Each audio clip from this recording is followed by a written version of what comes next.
I 10 anni che precedettero l'apparizione sfolgorante di Nabucco nel 1842 avrebbero spezzato le ambizioni di qualunque artista. Per Verdi quel decennio fu l'apoteosi delle tragedie familiari e pubbliche. Nel 1832 la mancata ammissione al Conservatorio di Milano, l'anno successivo la morte della sorella Giuseppa, nel 1838 e fino al 1840 in fila la morte dei due figli e della moglie Margherita Barezzi. E poi il tracollo teatrale delle prime due opere, Oberto, conte di San Bonifacio e Un giorno di regno. Insomma, c'erano tutti gli ingredienti per fare di Verdi un fallito, e tale si sentiva nell'approssimarsi alla scrittura di Nabucco, la sua terza opera, L'ultima spiaggia.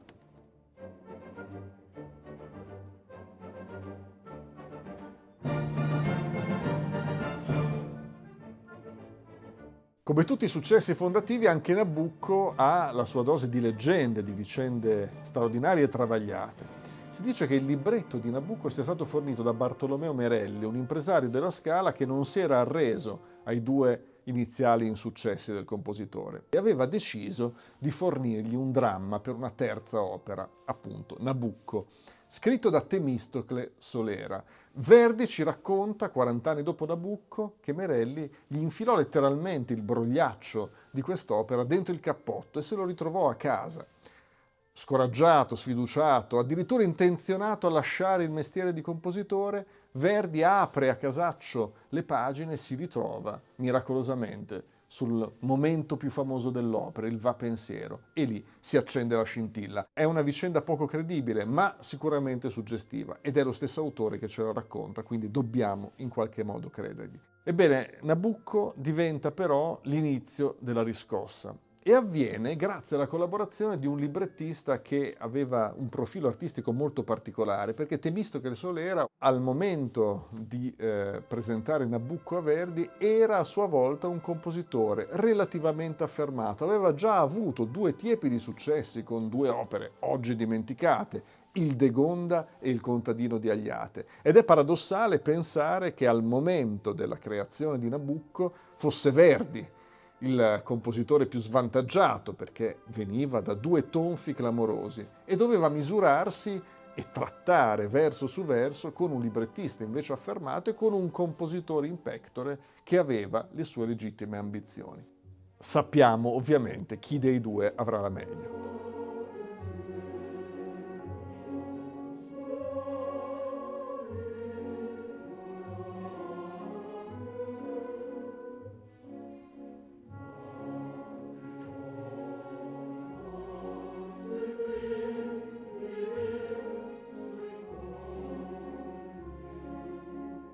Nabucco è forse l'unica opera italiana in cui il numero più famoso è un coro e non l'aria di un solista, di un tenore o di un soprano. Questo perché il pubblico dell'epoca, nel 1842, oltre che ammaliato dalla bellezza rivelatrice del Vappensiero, capì subito che la cifra di quest'opera risiedeva proprio nelle imponenti masse corali che creavano come lo sfondo storico della vicenda biblica, e il coro fu l'aspetto su cui Verdi volle insistere maggiormente, anche dal punto di vista finanziario. All'epoca la Scala, in quel momento della stagione, non disponeva di masse corali sufficientemente preparate, numericamente preparate a Nabucco, e fu Verdi a dire: piuttosto che rinunciare a quello che abbiamo previsto, ci metto dei soldi di tasca mia. Verdi fu accontentato e Nabucco riuscì a prendere letteralmente il volo sulle masse corali, che richiamavano anche un illustre precedente biblico, operistico, ovvero il Mosè di Rossini. E in effetti Nabucco di Verdi sembra quasi guardare molto più al modello rossiniano che non ai precedenti belliniani. La capacità di Verdi con Temistocle Solera fu quella di costruire vicende personali, drammi personali, potremmo dire familiari, all'interno di un grande apparato storico-politico. Questa vicenda politica chiaramente non sfuggì alla sensibilità del pubblico dell'epoca. Siamo in un'Italia ancora soggiogata dagli austriaci, ma sarebbe imprudente dire che Nabucco è un'opera politica. Oggi leggiamo Nabucco attraverso la lente risorgimentale, ma l'Italia dell'epoca nel 1842 era ancora ben lontana dal ridestarsi contro le potenze occupanti. Semplicemente Nabucco intercettò, come sanno fare i grandi artisti, una sensibilità e anzi ne anticipò le esigenze. È come se grazie a Nabucco si fossero gettate le basi estetiche e sentimentali di un popolo che ancora non sapeva di esserlo. E per smentire l'ipotesi che Verdi avesse voglia di fare il rivoluzionario, basti pensare alla dedica posta in testa alla partitura. La dedica di Nabucco è infatti rivolta all'arciduchessa Adelaide d'Austria.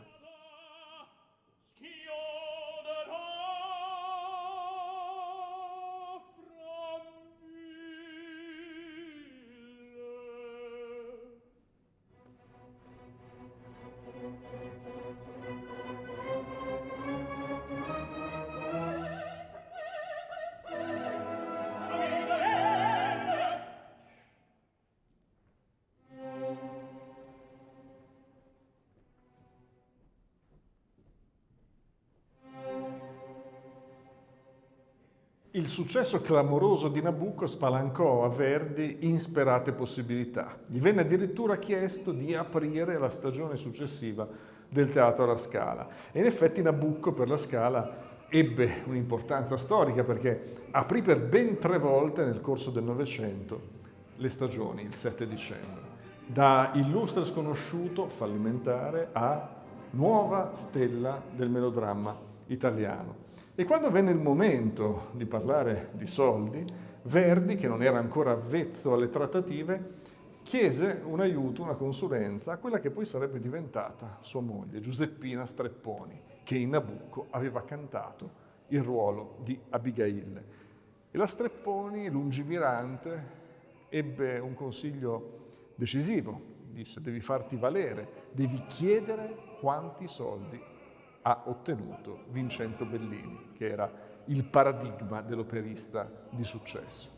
Verdi non solo riuscì a ottenere le 8.000 lire austriache, che era il cachet massimo di Bellini, ma ne strappò addirittura 9.000.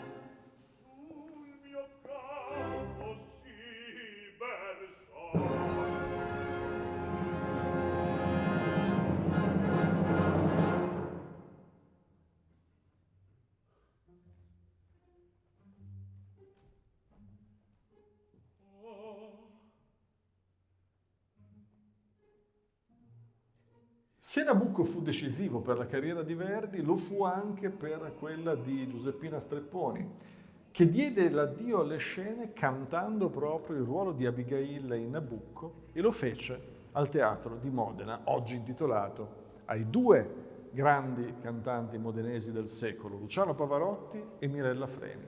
Ed è da qui che vi abbiamo trasmesso questa nuova produzione di Nabucco, il primo capolavoro di Giuseppe Verdi.